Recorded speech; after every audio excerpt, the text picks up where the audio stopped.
Hello students, class 12th mathematics के lecture number 6 में आप सभी का वेलकम। एक्सरसाइज 1.2 का इंट्रो देखने वाले हैं, टाइप्स ऑफ फंक्शंस देखने वाले हैं। एक क्वेश्चन पक्का आता है और वेरी वेरी इंपॉर्टेंट वीडियो है। ओके, कुछ लिंक्स हैं डिस्क्रिप्शन में, मेरे अदर जो जैसे इंस्टाग्राम, फेसबुक, टेलीग्राम आईडीज हैं उनकी लिंक है। टेलीग्राम चैनल जो है मैथ्स विद पीके, उसको ज़रूर ज्वाइन करें और ग्रुप भी बना हुआ है, वहाँ पर चैट कर सकते हो। तो चलिए स्टार्ट करते हैं। तो देखो, टाइप्स ऑफ फंक्शन देखने से पहले मैं आपको फंक्शन के बारे में थोड़ा सा रिवीजन करवा देता हूँ, ये सोच के कि आप भूल गए हो, क्लास 11th में पढ़ाई की नहीं है इसलिए ना। तो देखो, ए से बी में जो रिलेशन होता है वही फंक्शन है, लेकिन ये रिलेशन एक स्पेशल होता है। स्पेशल कैसे कि ए का प्रत्येक अवयव, ए यानी डोमेन का प्रत्येक अवयव को डोमेन के अद्वितीय अवयव से बी के अद्वितीय अवयव से संबंधित हो तो ऐप जो है वो फलन होगा, फंक्शन होगा। इसको समझते हैं। ए का प्रत्येक अवयव पहले नहीं होता था रिलेशन में, लेकिन फंक्शन में अब ए का प्रत्येक अवयव शामिल होगा। तो यहाँ पर डोमेन जो उसका हर एक एलिमेंट जो रिलेशन में होना चाहिए, ठीक है। जैसे यहाँ नंबर 1 डायग्राम में देखो, इन डायग्राम से समझते हैं। डायग्राम ए में देखो 1 का रिलेशन पी, 2 का रिलेशन क्यू, लेकिन 3 का कोई रिलेशन नहीं है ना। दैट मीन्स ये फंक्शन तो हो ही नहीं सकता। फिर आगे कह रहा है कि ए का प्रत्येक अवयव बी के अद्वितीय अवयव से, अगर ए का प्रत्येक अवयव आ भी गया तो उसका रिलेशन बी के अद्वितीय, दैट मीन्स एक के साथ में होना चाहिए। ए का एक एलिमेंट अगर बी के 2 एलिमेंट के साथ में रिलेशन में है तो वो फंक्शन नहीं होगा। जैसे यहाँ देखो, 1 का पी के साथ, 2 का क्यू के साथ, अब 2 का आर के साथ में भी आ गया तो 2 के यहाँ पर जो रिलेशन में है वो 2 हैं, क्यू और आर, ठीक है, वो नहीं होना चाहिए। 2 का रिलेशन एक यूनिक एलिमेंट, एक ही एलिमेंट के साथ होना चाहिए। ए के सारे आ रहे हैं, प्रत्येक आ रहा है, ठीक है, लेकिन 2 का रिलेशन 2 एलिमेंट के साथ आ रहा है, ये फंक्शन नहीं है। फिर देखो थर्ड नंबर डायग्राम, 1 का पी के साथ, 2 का क्यू के साथ, 3 का क्यू के साथ। अब बोलोगे सर ये भी फंक्शन नहीं है, 2 का एक के साथ में आ रहा है। जी हाँ, 2 एलिमेंट का एक के साथ रिलेशन हो सकता है, एक का 2 के साथ नहीं हो सकता। एक का प्रत्येक अवयव आ रहा है, कोई दिक्कत नहीं, को डोमेन में खाली रह सकता है, डोमेन में खाली नहीं रहना चाहिए। आपने गाना सुना होगा 1 2 का 4, 4 2 का 1, माई नेम इज़ लखन। हाँ जी, 1 2 का 4 गाने में आता है, दैट मीन्स ये हो सकता है। 1 2 का 4, 1 और 2 का रिलेशन 4 के साथ हो सकता है, लेकिन 1 का 2 4 तो नहीं आता ना, तो 1 का 2 4 के साथ नहीं हो सकता। एक एलिमेंट का 2 के साथ रिलेशन नहीं हो सकता।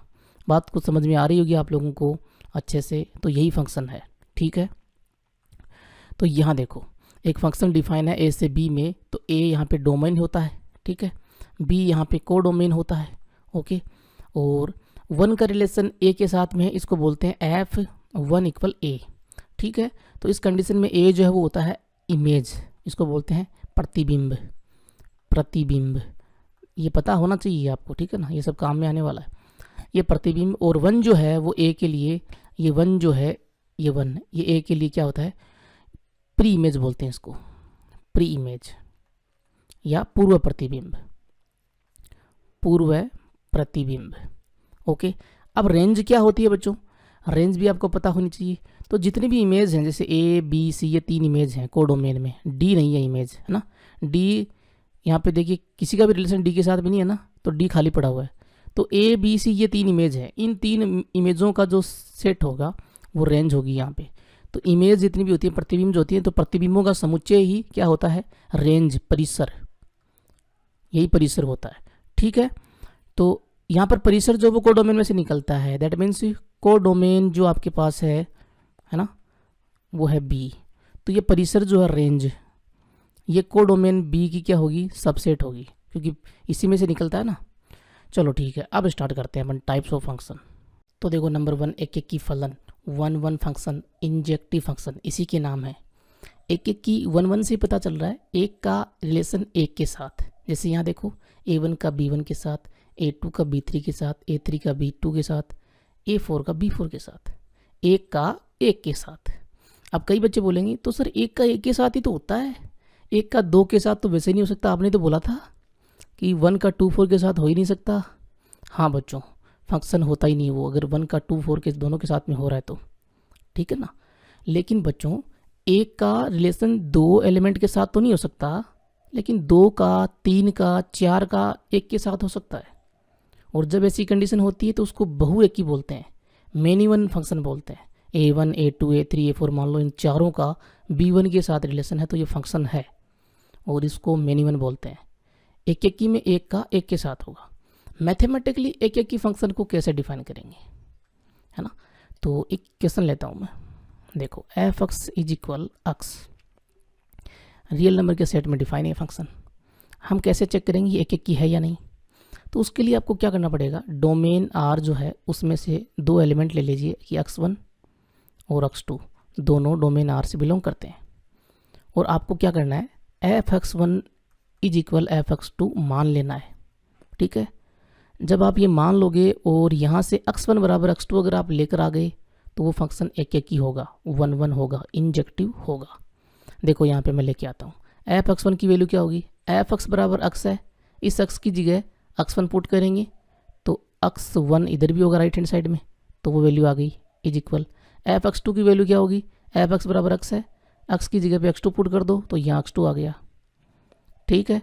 तो x1 बराबर x2 आपको मिल गया कब, जब आपने माना, अज्यूम किया कि एफ एक्स वन बराबर एफ एक्स टू है, ठीक है। यही कंडीशन यहाँ लिखी हुई, देखिए सेकंड नंबर कंडीशन देखो, एफ ए इज इक्वल अगर एफ बी है तो ए बराबर बी आपके पास आ गया, अंदर वाले ए और बी, यहाँ अंदर कौन था x1 और x2, तो ये बराबर आ गए तो वो एक एक की होगा। अगर बराबर नहीं आए तो वो बहु एक ही होगा। और दूसरी कंडीशन क्या है, वो भी एक एक ही लिए है, ठीक है ना, कि ए नॉट इक्वल बी है तो इससे आपको मिल जाए f a not equal f b. अब कई बच्चे ये सोच रहे हैं कि सर आप ये तो डायरेक्ट चल रहे हो, है ना, आप ऐसे तो चलते ही नहीं हो, आप तो पूरा समझाते हो, तो ये वाई दिस कोलावेरिटी क्यों चल रही है सर। तो देखो मैं पूरा समझाता हूँ आपको, ये क्या है, क्या भला है। ये एक फंक्शन मान लो, सेट मान लो ए और ये सेट बी, ठीक है। फंक्शन डिफाइन है ए से बी में, इसमें यहाँ ए सेट में डोमेन में ए और बी दो एलिमेंट हैं, तो इनकी इमेज जो है वो क्या होगी एफ ए, बी की इमेज क्या होगी एफ बी, सेट बी में होगी, ठीक है। बी में और भी एलिमेंट हो सकते हैं। अब देखो अगर मैंने एफ ए बराबर एफ बी ले लिया, दैट मीन्स ये एफ ए और एफ बी दोनों बराबर हैं, दोनों इक्वल हैं, ये सेट है बी। जब किसी सेट में दो एलिमेंट इक्वल होते हैं दैट मीन्स वो एक ही एलिमेंट है, क्योंकि सेट में रिपीट नहीं करते ना एलिमेंट, तो दो एलिमेंट सेम अपने लिख दिए दैट मीन्स वो एक ही एलिमेंट है, तो ये एक ही है, चाहे एफ ए बोल दो चाहे एफ बी बोल दो। जब ये एक ही है तो इस बी का रिलेशन अब किसके साथ हो गया, भाई एफ बी के साथ था और एफ बी एफ ए के बराबर है, इस बी का रिलेशन एफ ए के साथ हो गया, ठीक है। तो ए का रिलेशन भी एफ ए के साथ, बी का रिलेशन भी एफ ए के साथ, है ना, तो दो का रिलेशन एक के साथ आ रहा है, दैट मीन्स ये बहुएकी है, सही बात है। अगर हम, ये कब है कंडीशन बहुएकी वाली, जब ए और बी बराबर नहीं है। अगर हम इधर ए और बी को बराबर कर दें तो ये दोनों भी एक ही हो जाएंगी, तो एक का रिलेशन एक के साथ ही हो जाएगा। दैट मीन्स अगर एफ ए बराबर एफ बी हमने ले लिया, एफ ए बराबर एफ बी हमने ले लिया, तो हमको ये प्रूव करना पड़ेगा अब कि ए बराबर बी है, और ए बराबर बी अगर आप लेकर आ गए दैट मीन्स ये एक एक की है, क्योंकि इधर भी एक है इधर भी एक है, ठीक है। अब ये दूसरी जो कंडीशन जो यहाँ पहले दे रखी है कि ए नॉट इक्वल बी अगर आपने लिया तो वो भी समझा देता हूँ। देखो बच्चों यहीं से समझा देता हूँ, ये पूरा मिटा के अच्छे से। यहाँ देखो जी, जाना मत, बस आप लोग समझते जाओ, हर एक पॉइंट को समझना ज़रूरी है जी। ये ए सेट, ये बी सेट, यहाँ ए, यहाँ बी, यहाँ एफ ए की इमेज, यहाँ एफ बी, बी की इमेज, ठीक है। आप जस्ट इसका उल्टा ले लें कि ए नॉट इक्वल बी, ए और बी बराबर नहीं है, ए और बी बराबर नहीं है, ठीक है। और अगर इधर ये दोनों बराबर हो गए तो ये बहुएकी हो जाएगा, तो हमको एफ ए और एफ बी को भी बराबर नहीं है ये प्रूफ करना पड़ेगा, ठीक है। तो ए, अगर ए और बी बराबर नहीं है, ये तो अलग अलग एलिमेंट हो गए, तो इनकी एक इमेज नहीं होनी चाहिए, दैट मीन्स एफ ए और एफ बी बराबर नहीं होने चाहिए, तो ये भी अलग अलग अगर आप लेकर आ गए, डिफरेंट लेकर आ गए कि इक्वल नहीं है दोनों, तो ये एक एक ही होगा, तो एक का एक के साथ, एक का एक के साथ, दैट मीन्स 1 1 फंक्शन, ठीक है बच्चों। अब मैं आपको कुछ बहुत ही ज्ञान की ज़रूरी बात बताता हूँ जो एग्ज़ाम्स में आते रहते हैं, तो इसको नोट कर लीजिएगा, आप लोग मिस मत कीजिएगा।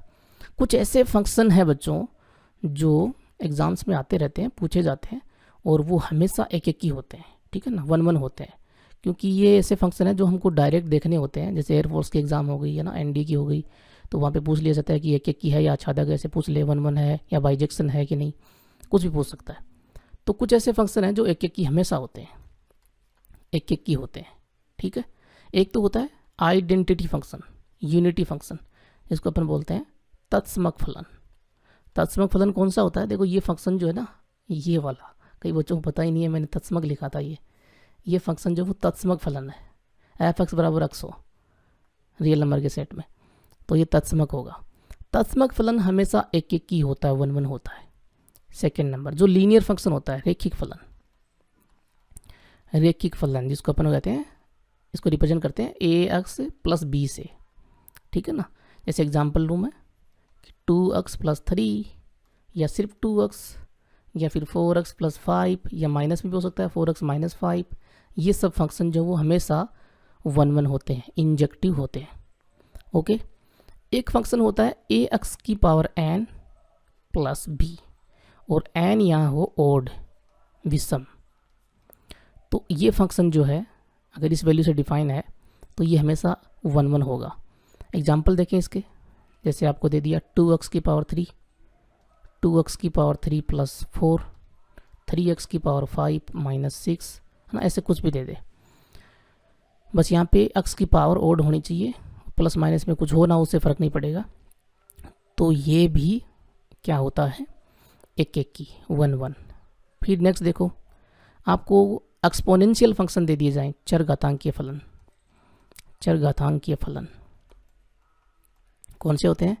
e की पावर x, a की पावर x, 2 की पावर x, 3 की पावर x, 3 की पावर माइनस x, ये सब फंक्शन जो हैं ये एक एक की होते हैं, 1 1 होते हैं। फिर नेक्स्ट देखो, लॉगरिथमिक फंक्शन जो होते हैं, लघुगणकीय फलन, लॉगरिथमिक फंक्शन सब 1 1 होते हैं, log base ax, log base ex, ठीक है, log बेस 10x, ये सब 1 1 है। फिर देखो, बस इतना काफ़ी है, इतना अगर आप लोग समझ गए तो, हालांकि और भी होते हैं, लेकिन इतना अगर आपको पता है तो काफ़ी है। अब नेक्स्ट अपन बहुएकी की बात करें तो वो तो समझ में आएगी आप लोगों को कि 2 का 1 के साथ, 3 का 1 के साथ, है ना, किसी एक एलिमेंट के साथ, जैसे 1 का b के साथ, 2 का b के साथ, 3 का b के साथ, है ना। तो बहुएकी की खास बात होती है बच्चों, वो क्या होती है कि कोडोमेन में जो भी एलिमेंट है कोई, है ना, ठीक है ना, किसी कम से कम एक एलिमेंट तो ऐसा होगा ही होगा जिसकी एक से ज़्यादा इमेज होंगी, परी इमेज होंगी, पूर्व प्रतिबिंब। जैसे b देखो, यहाँ इस फंक्शन में ध्यान से देखो, f2 बराबर भी b आ रहा है और f3 इक्वल b आ रहा है, f3 का मान भी b है, f2 का मान भी b है, ठीक है। इसका मीनिंग ये हुआ, इस b की 2 परी इमेज है, ठीक है, एक तो 2 और एक 3 दिख रही है आपको, ये परी इमेज है। वापस उल्टा देखें, 2 की इमेज b है, 3 की इमेज भी b है, लेकिन इस b की 2 परी इमेज है। तो कोडोमेन में कम से कम एक एलिमेंट तो ऐसा होगा ही होगा, कम से कम एक तो बहुएकी फलन में, जिसकी एक से अधिक परी इमेज, पूर्व प्रतिबिंब होंगे, ठीक है ना। इसको ध्यान रखना, बस डेफिनेशन तो आपको समझने की आवश्यकता है ही नहीं।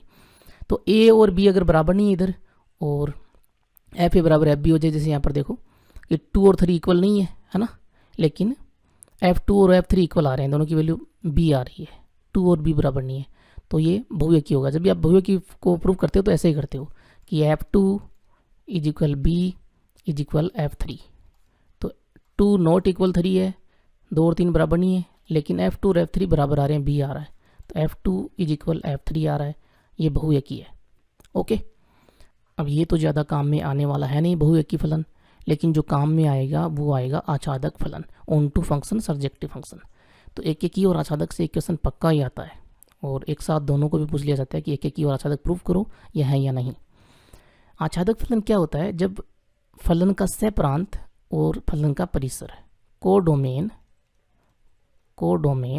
और रेंज अगर इक्वल हो जाते हैं तो वो फंक्शन आच्छादक होता है, ऑन टू होता है।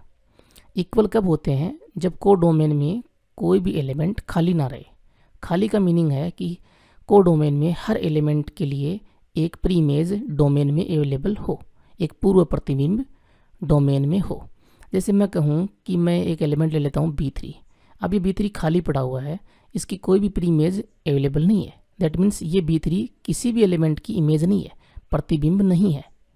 ठीक है, तो अब ये यहाँ देखो रेंज क्या हुई इस फंक्शन में, B1 B2, और कोडोमेन क्या हुआ B1 B2 B3। तो कोडोमेन और रेंज इक्वल नहीं आ रहे हैं, क्योंकि कोडोमेन में B3 एक्स्ट्रा पड़ा हुआ है, तो ये आच्छादक नहीं होगा। लेकिन अगर मैं इसको हटा दूं तो अब ये आच्छादक होगा, ऑन टू फंक्शन होगा, क्योंकि हर एलिमेंट आ रहा है डोमेन का रेंज में। ठीक है, अब देखो बच्चों, जो कोडोमेन है इसके जो एलिमेंट हैं उनका पूर्व प्रतिबिंब, उनकी प्री इमेज एक हो सकती है, एक से ज़्यादा हो सकती है, 10-20 कितनी भी हो सकती हैं प्री इमेज। ठीक है, जब एक प्री इमेज होगी, जब एक ही प्री इमेज होगी किसी आच्छादक फलन की, तो वो एक एक की आच्छादक होगा। दैट मीन्स एक का एक के साथ रिलेशन होगा। देखो यहाँ पर एक का एक के साथ है और बी में कुछ भी खाली नहीं है, तो ये एक एक की आच्छादक फलन है जो एग्जाम में पूछा जाता है, एक एक की आच्छादक फलन। इसको अपन कहते हैं 1-1 ऑन टू फंक्शन या फिर बाई जैक्सन, है ना, माइकल जैक्सन नहीं, बाई जैक्सन या बाईजेक्टिव फंक्शन। ओके, और जब कोडोमेन में एक से ज़्यादा, किसी एलिमेंट की एक से ज़्यादा प्री इमेज है, पूर्व प्रतिबिंब है, देखिए बी जो है इसकी 2 प्री इमेज है, 2 और 3, तो ये होता है बहु एक की, क्योंकि 2 का एक के साथ रिलेशन है ना, तो बहु एक की और आच्छादक ये है ही, तो इसको बोलते हैं बहु एक की आच्छादक, many one onto function. ठीक है, किसी फंक्शन को आच्छादक कैसे प्रूव करेंगे, तो उसका कोई यूनिक तरीका नहीं होता है। पिछली सेशन में मैं जब पढ़ा रहा था तो बच्चे बोलते सर आप कुछ अलग करवा रहे हो और हमारे टीचर कुछ अलग करवा रहे हैं, बुक में कुछ और दिया हुआ है, तो आप ये कैसे क्या कर रहे हो, हमारे टीचर तो बुक से कर रहे हैं लेकिन आप सर कुछ अलग ही तरीका बता रहे हो। हालांकि वो तरीका ज़्यादा समझ में आ रहा था मैं जो बता रहा था। तो बच्चों कोई भी किसी फंक्शन, चाहे वो एक ही हो आच्छादक, उसको हम प्रूफ कर रहे हैं, उसका कोई यूनिक मेथड नहीं होता है। ठीक है, आप जो तरीका काम में ले रहे हो, जो प्रूफ दे रहे हो, उसमें तथ्य होना चाहिए, सच्चाई होनी चाहिए और वो आसान होना चाहिए। तो देखो तरीके अलग अलग हैं और अलग अलग तरीके हम काम में लेंगे क्वेश्चंस में, ध्यान रखना। तो यहाँ इसको समझते हैं, इस स्टेटमेंट को, है ना, ये भी काम में आएगा। बी बिलोंग्स टू बी के लिए ना ए सेट में से कोई ए विद्यमान होना चाहिए, एग्जिस्ट करना चाहिए, ताकि एफ ए बराबर बी हो। ये आच्छादक फलन के लिए एक स्टेटमेंट है, इसको समझते हैं कि ये ए ये बी। कई बच्चों को ये समझ में नहीं आया कि ये है क्या, है ना, वाई दिस कोलाबिलिटी हो गई। तो देखो ए सेट में से ए ले लिया मैंने, बी सेट में से बी ले लिया। ठीक है, ये बी बिलोंग कर रहा है बी सेट में से, तो ये हर एलिमेंट को रिप्रेजेंट कर रहा है, कोडोमेन के लिए हर एलिमेंट को रिप्रेजेंट कर रहा है। कौन, बी जो वो नेता है, लीडर है ना, हर एलिमेंट का कोडोमेन में से। इस बी के लिए अगर आपके पास कोई प्रीमेज अवेलेबल है सेट ए में से, डोमेन ए में से, ठीक है, और प्रीमेज ऐसी होनी चाहिए, कैसी कि एफ ए बराबर बी हो। एफ ए बराबर बी होगा तभी तो ये बी जो इमेज होगी ए की, और ए जो वो प्रीमेज होगा बी का। ठीक है ना भाई, आपके पास फंक्शन तो ऐसे दिया था ना कि एफ एक्स बराबर मान लो x² या x² + 2 ऐसे दे दिया। ठीक है, तो पहले चीज़ तो एफ ए बराबर बी तो आएगी ना, अगर वही नहीं है ना, एफ एक्स बराबर ही नहीं है, तो फिर आप कैसे ये बी के लिए कैसे प्रीमेज फाइंड करोगे। ठीक है ना, तो इस चीज़ का ध्यान रखो।